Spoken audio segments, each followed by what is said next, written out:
@ecomedios 1220.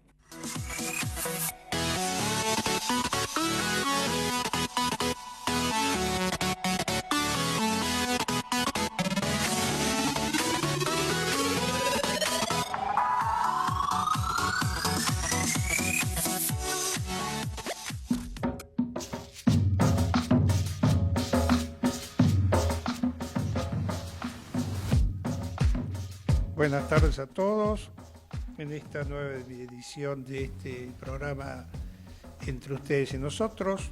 Hoy, miércoles 27 de mayo, una agradable temperatura entre los 14 grados aproximadamente, frío, por supuesto, pero bueno, lógico, es la época del año que estamos. Bienvenidos a todos, bienvenido Horacio. Bienvenido también Ricardo. Bien, programa que normalmente lo dirige nuestro amigo Jorge Enríquez, que estaremos esperando que ingrese en cualquier momento. Una semana complicada, como son complicadas todas estas últimas semanas, con los consabidos problemas financieros más que económicos, ¿no? Esta cosa que se escucha permanentemente en todos los medios de la dificultad que tenemos los argentinos, entre los que me cuento, para llegar a fin de mes con tranquilidad. Yo no me puedo quejar, trabajo bien, pero tenemos que fijar en lo que le pasa al prójimo, ¿no? Y realmente lo que observamos es que la gente está asustada, preocupada, porque se hace difícil llegar, independientemente que la inflación pueda estar o no de alguna forma controlada, a veces el humor popular es distinto de los números, de los fríos números de la economía. Yo de macroeconomía y micro sé poquísimo, entonces de esto no voy a hablar. ¿Está Torero? No, todavía. Todavía no está el profesor Torero tampoco.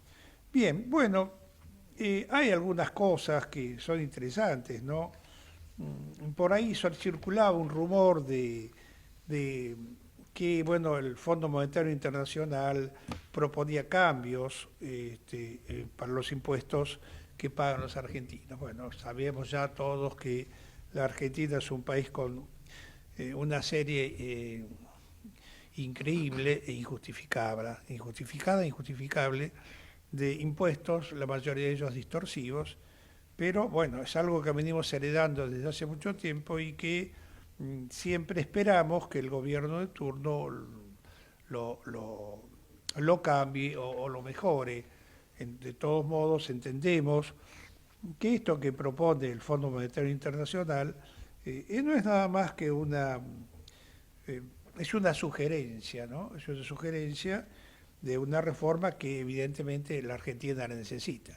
No sé con qué extremos, porque no lo puedo saber, tampoco conozco en profundidad qué es lo que propone el Fondo Monetario Internacional, pero se supone que propondrá lo que propone cualquier país más o menos razonable, donde usted cuando paga ganancias, paga por ganancias, no paga por ingresos. En este país pagamos por ingresos. Por eso me acuerdo cuando yo leía La Nación hace muchos años, y había una tira cómica que se llamaba Trudy y sus amigos, en el cual siempre se lo encontraba con el pelo así todo desmarañado, juntando papelitos para pagar. Porque claro, en los países más o menos serios, cuando uno paga ganancias, ¿qué paga? Paga lo consumido y lo que le queda es ganancias. Acá todo es ganancia, es más. Único país donde yo he visto, por lo menos, no sé si no hay otro, y de lo que no sé no hablo, en el cual pagamos anticipo de ganancias, en el cual el Estado, no sé, una especie de gurú, sabe que vamos a ganar antes de que lo ganemos. Pero todos sabemos que la Argentina está necesitando desde hace mucho tiempo, una verdadera reforma impositiva. Otro tema que también se está hablando es no sé si es más un deseo, ¿no es cierto?, una necesidad, que es que los bancos por ahí que han ganado muchísimo dinero, entendamos que tal vez de los sectores que más dinero han ganado en esta Argentina de los últimos 10 años, por lo menos ha sido el sector bancario. Por ahí sería conveniente que el sector bancario alguna vez piense un poco como dijo aquel radical, que ya no me acuerdo el apellido, ¿no? Que dijo, yo les hablé con el corazón, me contestaron con el bolsillo. Que un poco los bancos den créditos blandos que permitan que la gente salga de este atolladero financiero, porque no es económico, es financiero. Es decir, gente amiga, ¿no es cierto?, que tiene departamentos en venta, casas, incluso en lugares muy buenos como Devoto, pero que el banco la asfixia, o lo asfixia porque los intereses bancarios son absolutamente inconcebibles. Entonces creemos que alguna vez los bancos tienen que pensar un poco en la reactivación del país, justamente hablando acá con el amigo Horacio antes del programa. Si los bancos pudiesen dar créditos blandos para que la gente salga de sus deudas y vuelva al consumo, creo que eso es una posibilidad importante para que el país pueda mejorar esta situación que estamos teniendo. Hay algunas otras noticias que nos van llegando. Bueno, esta noticia de Agostina que ocupa todos los canales, bueno, esperemos que esta señorita aparezca y aparezca sana y salva, porque de todos modos no tenemos ningún interés en que los argentinos sufran un poco más. Ya sufrimos demasiado. Hay algunas otras noticias del exterior, como las que tenemos con Bolivia, país pobrecito que está sufriendo mucho, y además está sufriendo después de haber mejorado muchísimo. Fíjense que Bolivia, al igual que el Perú, han sido uno de los países que en los últimos años ha mejorado muchísimo, mejorado su moneda, mejorado su inflación, y hoy en día, no sé culpa de quién, porque no lo conozco, de lo que no sé no hablo, repito, pero esto dice que Rodrigo Paz avanza con la declaración de estado de emergencia en Bolivia y el despliegue de las Fuerzas Armadas. Bueno, y venimos de un encontronazo con la Argentina por el tema de lo que le estaba mandando a Argentina a Bolivia, que bueno, si eran armas o eran alimentos, hubo varias, ya venimos de una, digamos, de una reyerta con el país nórdico. Bueno, sí, interesante, ¿no? Porque yo no sé lo que le mandamos, creo que el todos gobierno modos niega rotundamente que han sido armas. Y que... Mira, me parece raro que el gobierno le esté enviando armas, no por defender también al gobierno, que primero es mi tarea, ni lo quiero hacer. El gobierno se tiene que defender con sus actos y sus obras y no con la declaración de los periodistas. Ojo, yo no soy un periodista, soy un periodista, digamos, amateur, ¿no? Haciendo sus primeras armas casi al final de mi vida.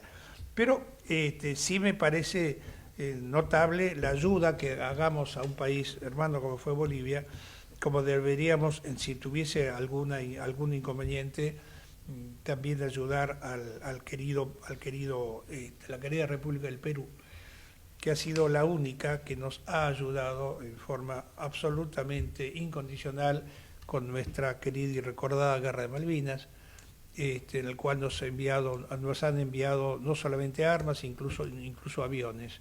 Y esto hay que rescatarlo, ¿no? Porque así como otros países que debían habernos cuidado nuestras espaldas, y creo que cuando digo nuestras espaldas me estoy refiriendo exactamente al punto, en vez de cuidarnos, lo que hicieron es favorecer a un Estado invasor, como sigue siendo Inglaterra, que pese a que las Naciones Unidas ya hace más de 30 años la intima para que se siente a hablar con la Argentina de la soberanía sobre las Islas Malvinas, y no lo hace.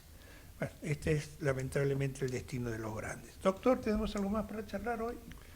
Yo creo que el tema económico que vos planteaste es un tema que por lo menos yo lo veo y lo escucho en todos los lugares donde ando, por donde camino y por donde entro. Yo veo como, no sé si el gobierno lo está viendo, creo que sí, porque me parece que estamos acercándonos a ya, podemos decir que ya se empezó la campaña, no, pero capaz que sí. Entonces ya hay las primeras coqueteos o están tanteándose, pero yo creo que sería bueno para el gobierno darle un poco de aire. Vos ya lo dijiste, Ricardo, yo lo repito porque me parece que es lo que se está hablando en los medios permanentemente, y lo vivo yo personalmente, lo veo en la gente que está, veo supermercados un día 10 del mes con muy poca gente, habiendo ofertas, o sea, y veo que con el que hablo está endeudado, debe 4 veces lo que pidió, y los ingresos no tienen un correlato, digamos. Me parece que estamos, vos lo dijiste muy bien, es un tema financiero. Es un tema financiero, no económico, porque la inflación está, no podemos decir que de dónde venimos, si bien está subiendo, ha subido un poco, el último mes bajó, sí. Está medianamente controlada, la verdad es esa. Más allá de que 30 o 20 y pico sea mucho en el mundo, para nosotros era muy poco en un mes, bueno, hasta hace un año. Recordamos que cuando llegó Milei al poder, ese último mes tuvimos el 26% de inflación. Así que bueno, claro, frente a eso el 2% parece poco. Y por eso también creo que esto que está pasando no lo está afectando más a Milei en cuanto a su caudal propio. Puede ser que haya bajado algo, pero la gente inconsciente o inconscientemente compara qué hago si no está Milei, o sea, qué tengo a la vista, qué me ofrece, y bueno, ahí tiene un capital, creo que ganado ya él. Miren, creo que esto es como escribía Rosendo Fraga, ¿no? En uno de sus libros tan interesantes, como he hecho siempre, que era nos une no nos une el amor sino el espanto. Creo que la gente lo que tienen claro es, no sé si era Milei, no sé si será Macri, será algún otro outsider, pero lo concreto es que la gente no quiere volver al pasado. Esto es clarísimo. Bueno, esto no significa que el peronismo, en sus versiones más o menos conocidas, pueda tener un 20 o más de un 20% cautivo, que de hecho lo tiene. Pero esto lo que no le va a permitir claramente es llegar a la confrontación posible para hacer o dirigir los destinos de la patria. Esto creo que lo tenemos bien claro. Bien ha señalado acá el amigo Horacio esta necesidad, es decir, creo que están en campaña o van a estar en campaña, de hecho sabemos que ya hay nombres que ruedan, tanteos y demás, y creo que el gobierno, si es inteligente, debe buscar alguna forma de auxilio en estos últimos meses para que nos saquemos esa sensación de ahogo económico, ¿no? También hay una cosa que es absolutamente insólita. Yo camino por mi barrio, yo vivo en Barrio Norte, y camino bastante, y sin embargo hay cosas que son extraordinarias, porque acabo de venir de Europa, no porque viaje, porque soy un chico rico, chico tengo poco, y rico menos, pero me voy a dar clase a Europa. Y bueno, mi hija vive en Madrid ya hace muchos años, muchos 5 años, para mí una eternidad, y yo camino y usted no ve un supermercado al lado de otro. En cambio, yo camino por mi barrio, en una misma cuadra tengo 3 mercados, y los 3 venden, porque si no se cerrarían, lógicamente, o 2 farmacias en la misma cuadra. ¿Sí? Hay ciertas cosas que no termino de entender, porque está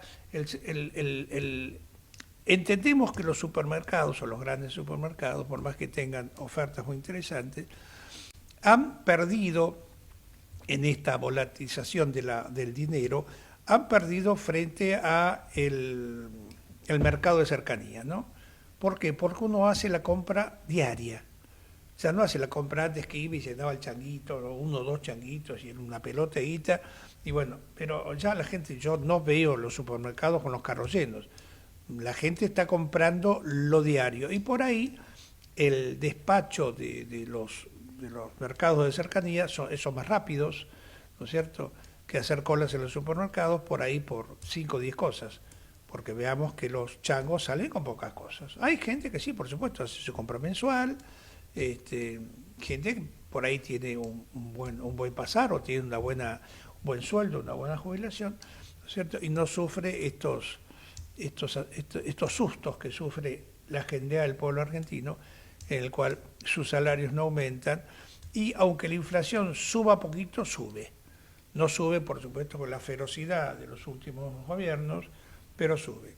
Por eso creo que, de alguna forma, el Poder Ejecutivo debería ir buscando algunos medios para que este deterioro económico se sienta menos.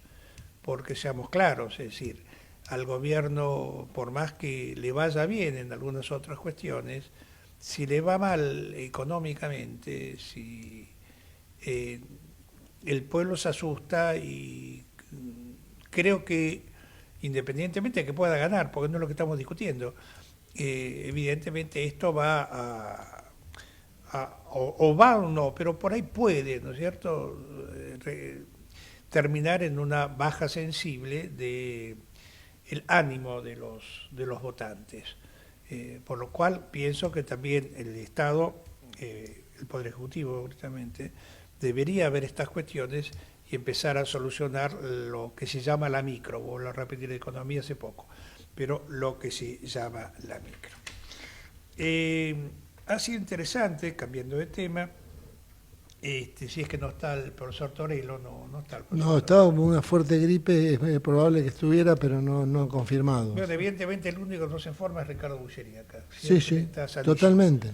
He escuchado las palabras, ¿no es cierto?, de el señor obispo de la Argentina, García Cuerva, con el cual me uno una relativa amistad, porque ha sido profesor de la Universidad Católica Argentina y ha cursado su doctorado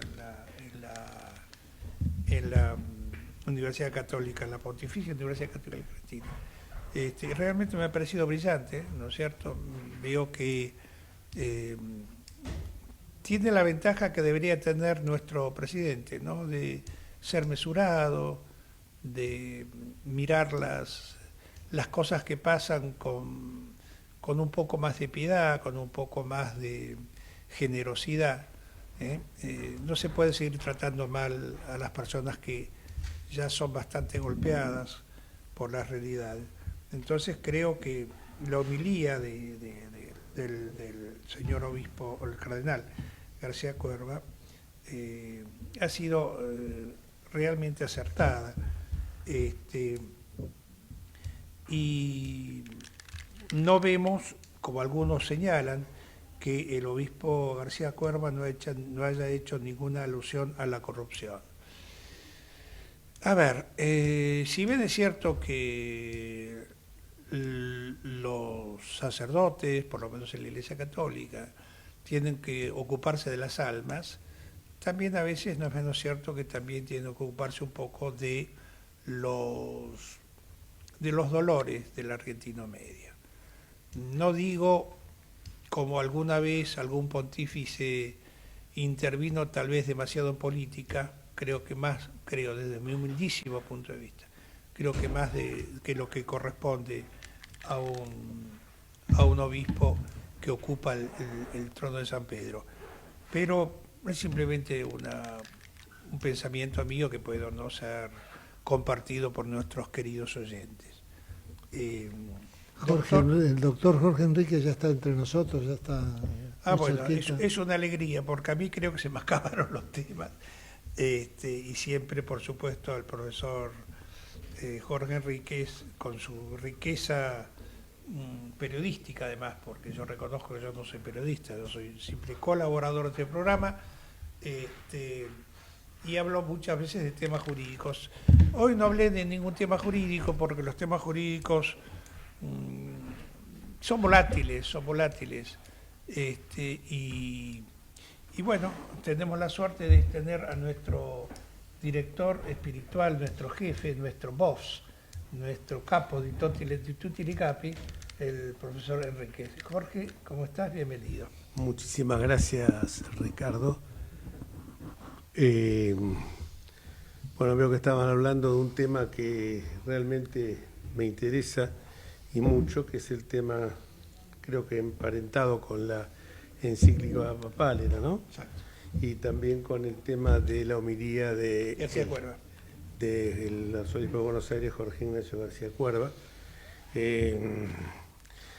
Creo que muchas veces en un mundo tan convulsionado como este, donde ayer o antes de ayer un amigo, primo segundo mío, me decía en Córdoba, la única certidumbre es la incertidumbre. Veo que... No le quiero preguntar, doctor Enrique, por qué fue a Córdoba. No, fui a Córdoba por un viaje familiar, toda familia, y de paso para ver a River, que no... ¿Ah, jugó? Sí, no intenta hacer chistes porque usted me dijo hoy que nos habían robado el partido, así que no haga, Sí, no sí, sea sí, gracioso. realmente sí. Pregunto antes que nada por el estado de salud de mi gran amigo, el productor agropecuario Pablo Torello, que hoy no lo veo tampoco. No ha aparecido en cámara. No sé si sigue convaleciente, no sé el productor si sabe si sigue convaleciente. Esto es muy en vivo, o sea que no está nada armado de las cosas que nosotros estamos comentando. El tema de... Me parece que la aparición esta de la primera encíclica de León XIV, dedicada específicamente a la inteligencia artificial, abre un debate, a mi juicio, de enorme profundidad política, filosófica y moral. Y paralelamente, y de una manera absolutamente curiosa, y seguramente por casualidad, porque el Papa no va a presentar una encíclica estando mirando con un ojo que en la ciudad de Buenos Aires un arzobispo va a pronunciar una homilía. Muchas veces durante el papado de Francisco pensábamos de que el Papa hablaba siempre en clave para la Argentina, y una vez me dijo: si a usted le parece que yo soy el jefe de un Estado, por un lado, pero por el otro lado soy el pastor de una grey que tiene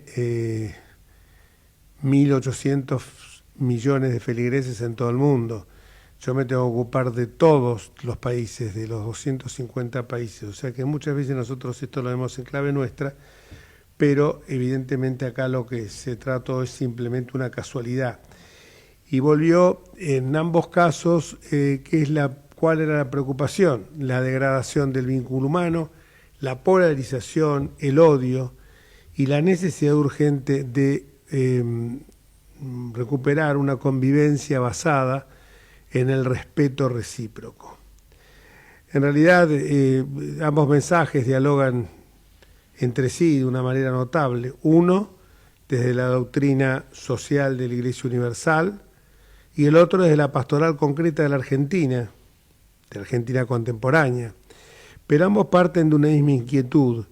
¿Qué sucede con la persona humana cuando la tecnología, la política y las dinámicas sociales comienzan a vaciar de contenido el encuentro con el otro, con el prójimo, con un neologismo que siempre lo caracterizó, definió el Papa Francisco como la proximidad? La encíclica Magnificat Humanitas de León XIV representa probablemente el primer gran intento sistemático de la Iglesia de abordar este fenómeno de la inteligencia artificial, no como una mera cuestión técnica, sino como un problema civilizatorio. El Papa advierte que la inteligencia artificial no es neutral, porque detrás de cada algoritmo existe una visión del hombre, del poder y de la sociedad. El riesgo que la humanidad termine subordinada a lógicas de eficiencia, control y concentración tecnológica manejadas por minorías económicas o tecnooligarquías. Esta preocupación no es meramente futurista. Hay un libro de Giuliano da Empoli que hablaba de la era de los depredadores. En ese libro decía que esta combinación entre magnates, entre gobernantes autócratas y la fintech y los algoritmos iban a producir que en un momento la humanidad no pensara qué es lo que desea, a dónde está su visión del mundo, a dónde está el sentido del bien común, sino que van a ser esos iluminados con aparatos de sofisticada tecnología quienes nos van a indicar a dónde tenemos que ir. Van a gobernar sobre nuestros gustos, nos van a hacer que determinada tendencia, nos van a incorporar como si fuera un chip determinada tendencia para que ahí dirijamos nuestro consumo, que es lo que nos van a fabricar para que nosotros nos nutramos de lo mismo. Hoy la inteligencia artificial ya condiciona el trabajo, condiciona la información, la privacidad, la formación de opinión pública y hasta la percepción misma de la verdad. Y es León XIV quien advierte sobre el peligro de delegar decisiones humanas esenciales a sistemas automatizados, incapaces de tener empatía, conciencia moral, responsabilidad ética. Por eso insiste en una idea potente, desarmar la inteligencia artificial, es decir, no ir en contra de, sino que se transforme, evitar que se transforme en un instrumento de dominación o de exclusión. En cierto modo, para el siglo actual, lo que León XIII, hizo con la revolución industrial, en renovaron, advertir que detrás de todos los cambios tecnológicos siempre existe una disputa sobre la dignidad humana y el sentido de justicia social. Pero lo verdaderamente interesante de todo eso es cómo esta reflexión global encuentra un eco concreto en la homilía del 25 de mayo de García Cuerva, porque el arzobispo porteño no habló directamente ni de Silicon Valley ni de los algoritmos, habló cuestionando la agresividad permanente, el desprecio al diferente, la incapacidad de diálogo, y estaba describiendo muchas patologías amplificadas precisamente por la lógica digital contemporánea. El presidente de la República no le contestó a García Cuerva directamente, pero dijo, García Cuerva señalaba que hay terrorismo muchas veces detrás de las redes sociales, y es cierto esto, porque muchas veces se puede dañar a una persona sin necesidad de poner una bomba. Para Milei el terrorismo es poner bombas. Para muchos de nosotros el poner bombas es una salvajada, por supuesto que es condenatorio y es terrorismo, pero muchas veces se hace mucho más terrorismo desde las redes sociales. Y piensen cuántos chicos han terminado con masacres o han terminado con suicidios por el tema del bullying que se le hacía en las redes sociales. Cuántas chicas le hicieron con la inteligencia artificial denigrarlas al extremo de presentarlas desnudas, y que eso terminó con un daño tremendo hacia ellas. Las redes sociales, potenciadas por sistemas algorítmicos que premian el enojo, la confrontación y la simplificación extrema, han convertido muchas veces el debate público en una maquinaria de deshumanización. La inteligencia artificial puede producir imágenes, desde luego, discursos, con una velocidad extraordinaria, pero no puede producir fraternidad. Puede optimizar procesos, pero no enseñarnos la compasión. Puede amplificar voces, pero también puede amplificar el odio. Por eso el mensaje de García Cuerva adquiere una dimensión mucho más profunda que una mera exhortación religiosa. Él habló de tratarnos mejor, de volver al diálogo. Hoy tenemos en la Argentina, y con esto concluyo, una situación muy, muy delicada que parte de que no somos capaces de ver al otro como que forma parte de uno mismo. La autoridad, eso ha sido totalmente descartado. Con esto no quiere decir que yo tenga que pensar igual, pero tengo que escuchar. El otro existe, el otro no lo puedo invisibilizar, el otro no lo puedo exterminar, no lo puedo deshumanizar. El verdadero punto de encuentro entre los dos mensajes, tanto el de García Cuerva como el de el Papa León XIV, es la defensa de la dignidad humana en una época donde el hombre corre el riesgo de quedar subordinado directamente a sus propias creaciones, en este caso a las tecnologías. Bueno, y con esto vamos a la pausa. Antes de ir a la pausa, te agradezco esta introducción porque Esto no hace más que leer la ley de Dios cuando dice que hay que amar a Dios. ¿Y cómo hay que amar a Dios? Como al prójimo. ¿Por qué? Porque el que no puede amar al prójimo no se puede amar ni siquiera a sí mismo. Vamos a la pausa, gracias. Vamos la radio, somos tu voz. Vamos con Eco, siempre la verdad y la mejor información. Ahora, visitar Catamarca es más fácil que nunca. Te presentamos Visit Catamarca, la nueva plataforma donde podés planificar tu viaje y comprar paquetes y experiencias directamente de agencias y prestadores. Entrá a Visit Catamarca y empezá tu próxima aventura. Catamarca, más que un paisaje, todos. Catamarca, hermosa por naturaleza. Ministerio de Cultura, Turismo y Deporte. El mejor gimnasio te espera. OnFit es de primera.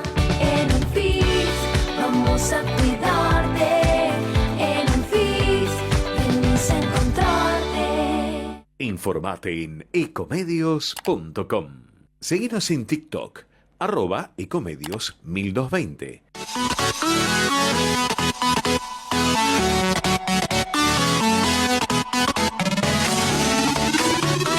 Escribanos en tu ciudad. Nuestro consejo es prevenir problemas. Colegio de Escribanos de la Ciudad de Buenos Aires. Consejo Federal del Notariado Argentino. El Colegio Profesional Inmobiliario auspicia este programa. Colegio Profesional Inmobiliario, cada vez más profesionales. ¿Conocés los planes de salud de Andar, la obra social de los viajantes vendedores? Planes para empleados en relación de dependencia, monotributistas y particulares. Solicita un asesor comercial al 0810-345-0184.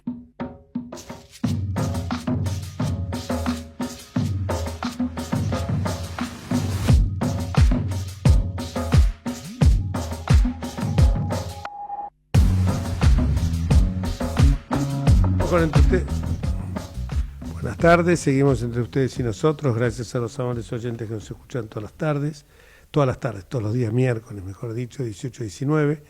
A veces tenemos el estudio un poco detonado porque hoy está el doctor Ricardo Bulleri, una gran voz del pensamiento jurídico, es particularmente el pensamiento penal, el doctor Pérez San Martino, que ya se debe estar conectando. Le deseamos la mejor y más pronta recuperación de su estado gripal a nuestro querido amigo Pablo Torello. Fuerza, Pablo. Bueno, me parece muy bien, lindo mensaje. Al que adhiero, por supuesto. Y está por ahí también en el éter por entrar el doctor Natán Bogoslaski. Quería decir que más allá que lo bueno que tiene este programa es que tenemos una pluralidad de pensamiento religioso, de creencia religiosa. En el caso mío y del doctor Ricardo Bulleri somos católicos practicantes. En el caso de Natán es judío practicante.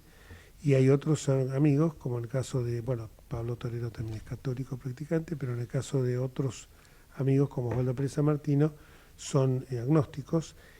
Pero como hoy lo escuché decir muy bien a el exministro de Cultura, Abeluto, del gobierno de Mauricio Macri, dijo que él era agnóstico totalmente, provenía de una familia con esa característica, su madre había sido comunista, pero que suscribía todas y cada una de las palabras que había escuchado de García Cuervi, no porque le quisiera buscar un tono político a esto, sino simplemente porque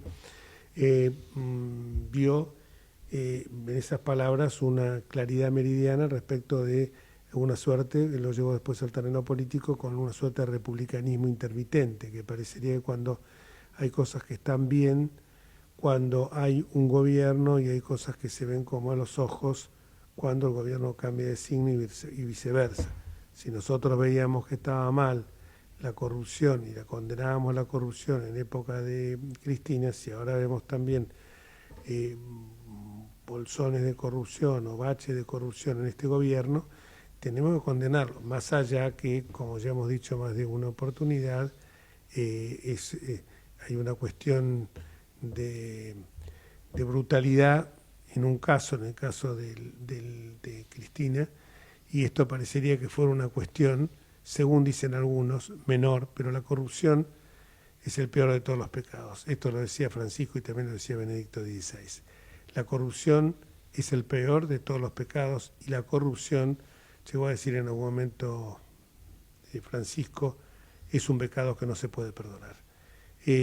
Por eso digo muchas veces, cuando uno, más allá, digo esto por el tema universitario también, ¿no? Que tenemos que respetar este republicanismo intermitente, que respetar la Constitución, aunque muchas veces nos pueda no gustar un fallo de la justicia, pero hay que acatarlo, porque si no, volvemos a la ley de la selva. Si una ley fue propuesta por el Poder Ejecutivo, fue rechazada, después hubo un veto, ambas cámaras la ratificaron, el presidente no tiene otra cosa más que cumplirla. No puede venir a decir, dígame dónde será la plata, él tendrá que a lo mejor achicar, para eso es el administrador, como el administrador de cualquier finca. Si yo tengo que gastar más en algo que estimo que sea necesario, como arreglar el techo de mi casa, antes que cambiar el piso porque no me gusta, porque es de madera y quiero ponerlo de porcelanato, me parece que primero tengo que destinar, por más que el presupuesto esté destinado a otra cosa, tengo que arreglar el techo, pues si no, de nada vale lo que ponga de piso. Y acá pasa lo mismo. Si no fortalecemos la educación, ¿qué queremos tener? ¿Un ejército de analfabetos? ¿Qué queremos tener? Que los hijos, los chicos, hijos nuestros, nietos nuestros, estén con las mochilas de Rappi, llevando de un lado al otro, haciendo de correo, de mandaderos. Queremos, esa sociedad es la que queremos para que haya una élite que se enriquezca, y esto no es buscar esto es volver a lo que fue la Argentina en los años 20, los años 30, que de ninguna manera era socialista. Era la Argentina de la movilidad social ascendente, era la Argentina de mi hijo el doctor, que también en esa magnífica pieza literaria personificó el autor uruguayo Florencio Sánchez. Era esa la Argentina que yo quiero, donde hubiera educación y salud de primer nivel para todos. Después de ahí es otra historia, después de ahí es el mérito, pero la base tiene que ser, el punto de partida tiene que ser el mismo para todos. Si algunos pueden mandar a sus hijos a un colegio privado, como pasó en mi caso, con mis hijos o con mis nietos, en buena hora. Pero si no lo puede hacer, bueno, que vaya para una universidad pública, pero que no se puede. Ahora, que se gaste la plata mal o bien es otra historia. Ahí estamos todos de acuerdo. Que los niveles de excelencia sean iguales en todas las universidades, estamos también totalmente de acuerdo. Y que tenemos que buscar nivelar para arriba y no nivelar para abajo, estamos totalmente de acuerdo. Y si la plata se distrae para otras cosas, como por ejemplo para fines políticos partidistas, para ganar una elección en un centro de estudiantes, o para ser el brazo político, el brazo universitario, perdón, de una fuerza política, es otra historia, y ahí tenemos que poner el acento, no lo tenemos que poner. Pensemos que tuvimos una salud pública de primerísimo nivel, donde nuestros mejores médicos, que después fueron premio Nobel, y me estoy pensando en Leloir, estoy pensando en Milstein, estoy pensando en tantos otros que a lo mejor no llegaron a tener un premio Nobel, todos esos se formaron en los hospitales públicos. Era un timbre de honor decir que, para un médico era un timbre de honor decir que era el jefe de enfermedades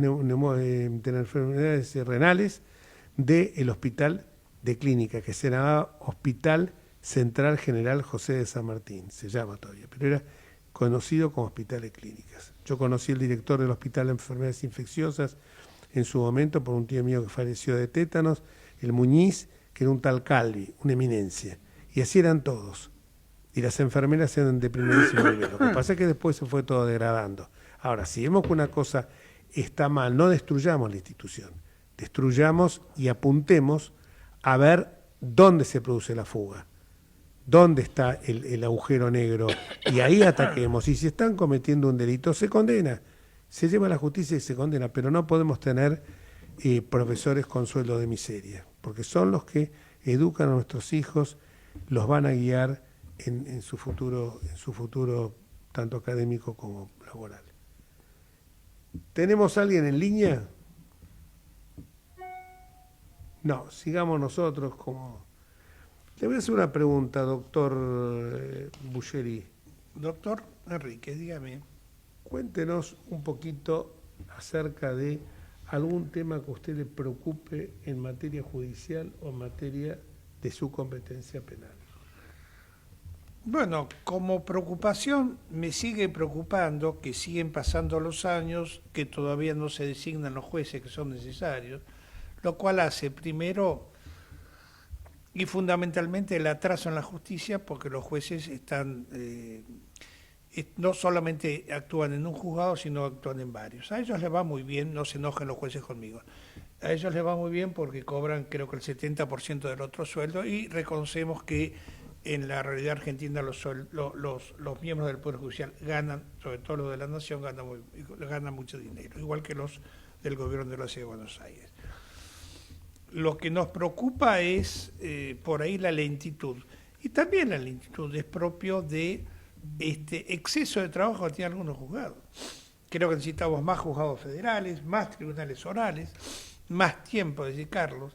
Estaba escuchando el otro día un expediente judicial, también con no sé cuántos, 140 testigos, y el tribunal fijó dos audiencias por semana. Esto es ridículo. ¿Por qué piden 2 audiencias por semana? Porque también tienen que resolver otros temas. Creo que ese es uno de los temas que nos preocupa a todos, que es la designación de los jueces, y que además la designación de los jueces esperamos que caiga siempre en los mejores, ¿no? En la meritocracia. Creo que está el amigo Nathanson. Nathan. Nathan. Hola, Sí. Nathan, buenas tardes. Hola, ¿qué tal? Buenas Estamos tardes, hablando Jorge. de la Buenas tardes, situación. Ricardo. Hola, Nathan, ¿cómo estás? ¿Cómo te va? Estamos hablando de cómo ves la situación de la justicia, lo estaba diciendo Ricardo, muy preocupado con la falta de designación de jueces, que esto generaba también la existencia de subrogancias, que obviamente en muchos casos hay muchos que les interesa la subrogancia, porque el que está subrogando cobra, aparte de su sueldo, un porcentaje, creo que alrededor del 70%, puede ser un poquito menos del 70%, pero más o menos en esos valores anda, de lo que cobraría, de lo que cobra por su juzgado, ¿no? O sea, por el ejercer la magistratura en sus estrados. Tiene otro estrado más, que es el estrado de algún otro que está subrogando, y bueno, con eso evidentemente aumenta sensiblemente sus emolumentos. Queríamos Sí, está claro escucharte que... como abogado novel, ¿qué visión tenés? A ver, yo me recibí ahora en diciembre, tampoco tengo tanta experiencia como tienen ustedes, pero la realidad es que uno lo ve en todos lados, faltan un montón de jueces, no solamente faltan jueces, hay un montón de otros cargos que hay que ocupar, y también la cuestión edilicia, ¿no? Es una cuestión que la justicia no puede ser que uno va a un juzgado y no hay ni para sentarse los testigos, o sea, eso también es una cuestión importante. Y bueno, claramente uno vemos también que varios jueces, como decía el doctor Ricardo, ocupan 2 o 3 juzgados a la vez, y eso también va en contra de la celeridad de los procesos, ¿no? Porque por más que un juez quiera, que muchas veces no quiera apurar los procesos, a veces le es imposible manejar, no sé, 500 causas al mismo tiempo, que claramente, obviamente para eso tienen los secretarios y los escribientes y demás, pero los jueces tienen que estar al tanto de cada causa, y si queremos jueces que estén 100% enfocados en todas las causas y que cumplan con su deber y dicten sentencias que sean probas y correctas, me parece que tiene que haber menos cantidad de juicios por juez y menos cantidad de subrogantes. Hay que ver también si el nombramiento de esos jueces es de los mejores candidatos, ¿no? Porque si es para poner unos nuevos pero que no sirvan, tampoco vale la pena. Bien, Nathan, es muy acertado lo que vos decís, pero claro, yo que tengo un poquito más de experiencia que vos, porque tengo muchos años, siempre por eso, no sé de qué se ríe, doctor, usted No, se va menos. No, muy sincero. Muchas gracias, Doqui. Yo lo que creo también es que fundamentalmente la importancia de designar como jueces a los mejores. Creo que la meritocracia, que ha sido una de las cosas, justamente una de las banderas que ha blandido siempre el señor presidente de la Nación, que es la meritocracia, ¿no? Creo que deben llegar a la justicia los mejores y no los amigos, porque los mejores son mejores, y esto es muy claro, es decir, saben más. Hemos tenido jueces, en general buenos jueces, no puedo decir malos jueces, sí hemos tenido jueces horribles, también eso es cierto, ¿no? No voy a hacer nombres porque me parece, yo no acostumbro a boxear solo, entonces como no está la persona no se lo voy a decir. Pero creo que perdón, linda frase, ¿sabes? Gracias, doctor. Pero hay jueces extraordinarios, como hay un juez que a mí me llama la atención, como el doctor Jorge Gorini, un juez de una enorme valentía, como fue en su momento también otros jueces y camaristas que se han enfrentado sobre todo al Poder Ejecutivo, ¿no? El doctor Recondo incluso, ¿no? En su momento, o fiscales como el doctor Sebasco, el doctor Stornelli en su momento también, que fue... No, y actualmente, Luciani. O Luciani, en fin. Es decir, creo que los argentinos nos merecemos una justicia acorde con el momento en que vivimos, con lo que le está pasando al país. Un país sin justicia que llegue pronto y que sea buena y que sea prudente, razonable, no es justicia. No podemos seguir con juicios de 20 años. Estamos discutiendo las cosas que pasaron en el gobierno de Cristina hace 15 años y seguimos discutiendo. Es decir, creo que ni el juicio de Nuremberg ha tenido tanto traspié y tanta demora. Sabemos también que esto pasó durante muchos años en que el peronismo era gobierno. Pero te quiero interrumpir ahí. El juicio de Nuremberg fue, en algún caso, aviesamente, la duración se prolongó, a lo mejor con la intención de que la humanidad viera esos horrores. Y termina pagando el pato, un criminal de guerra, como Rudolf Hess, estuvo en una cárcel en Spandau, hasta que esa cárcel se mantenía por ese solo preso que había. Sí. O sea, y mientras tanto, acá teníamos un carnicero, se lo llamó el carnicero de Auschwitz, creo que Adolfo Eichmann, y Otto Priebke, que seguían vivitos y coleándose en la Argentina. O sea que muchas veces esto, y me gustó lo que dijo, no podemos seguir otros 20 años discutiendo nosotros el tema de Cristina. El tema de Cristina, además, parecería que lo levantáramos como bandera para tener como un sparring con el que boxear, ¿no es cierto? Porque no podemos seguir dándole tanta importancia. Ya está condenada, ya está presa, a lo mejor todos querríamos que tuviera una celda común y todo lo demás, pero está condenada, está presa y sabemos dónde está y sabemos la prisión que está teniendo. Entonces, esto me parece que es el ejemplo. Por supuesto que hay que recuperar todo lo que se robaron, pero no podemos seguir discutiendo el pasado permanentemente, porque así nos va a ir, ¿no? Sí, bueno, recordemos lo que decía Winston Churchill, ¿no? Sí. Los países que olvidan su pasado son países que no tienen futuro. Pero una cosa es olvidar el pasado y otra cosa es caracolear dentro de un pasado que no termina nunca, lo cual hace incluso dudar, ¿no es cierto?, a argentinos de buena fe que dicen, bueno, ¿y qué pasará? ¿Por qué no sale? ¿Será que hay dudas? No hay dudas, chicos, no hay dudas. Al país lo han desvalijado. Milei, nos guste o no nos guste, recibió un país absolutamente vaciado y pobre. No somos un país rico, somos un país rico empobrecido.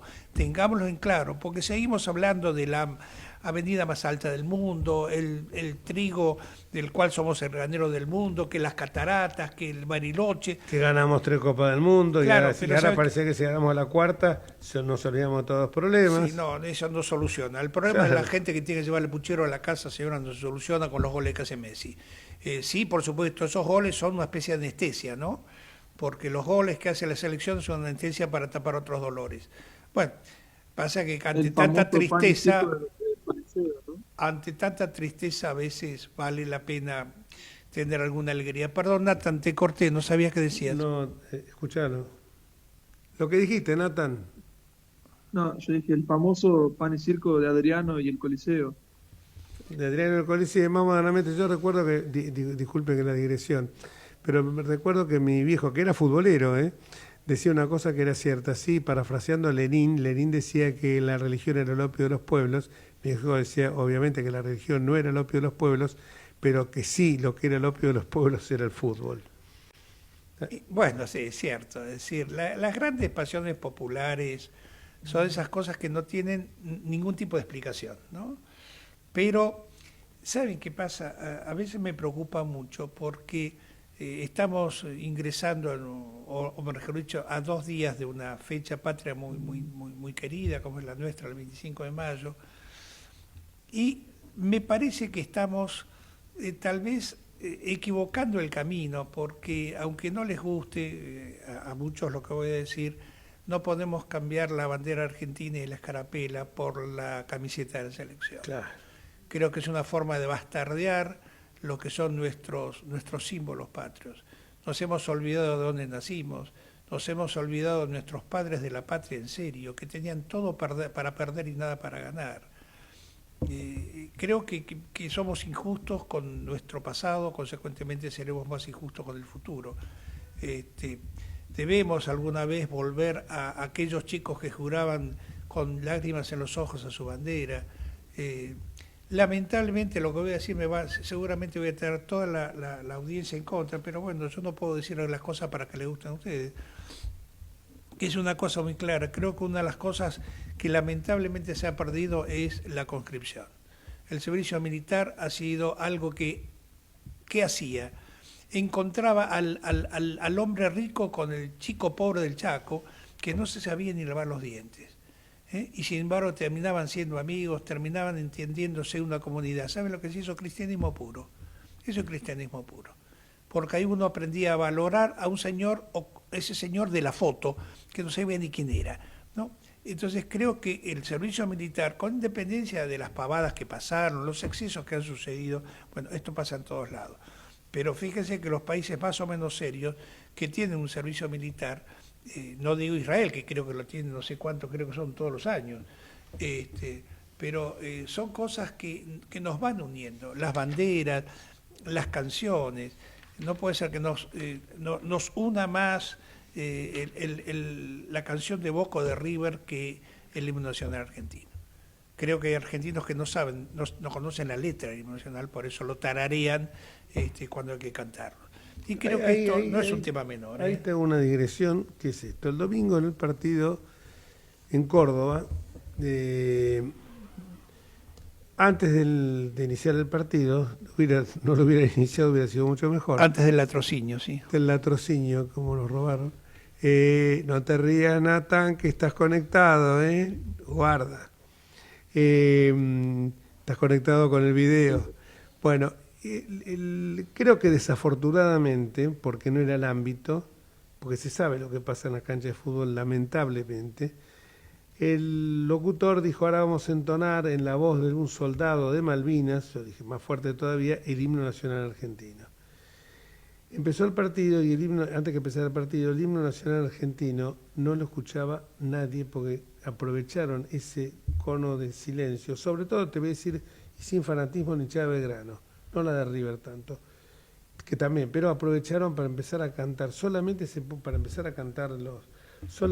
pusieron cuando tararean la última parte, viste cuando tararean que aparte la tararean saltando, y yo estaba con mis hijos y mi nieto y por suerte vi que ellos respetuosamente con las manos en la espalda y bien firme estaban cantando el himno sin necesidad de hacer esto de sí. Y yo digo, la verdad cuesta tan poco, se ha perdido hasta ese respeto. Antes en la cancha de fútbol siempre hay un minuto de silencio porque había muerto alguien.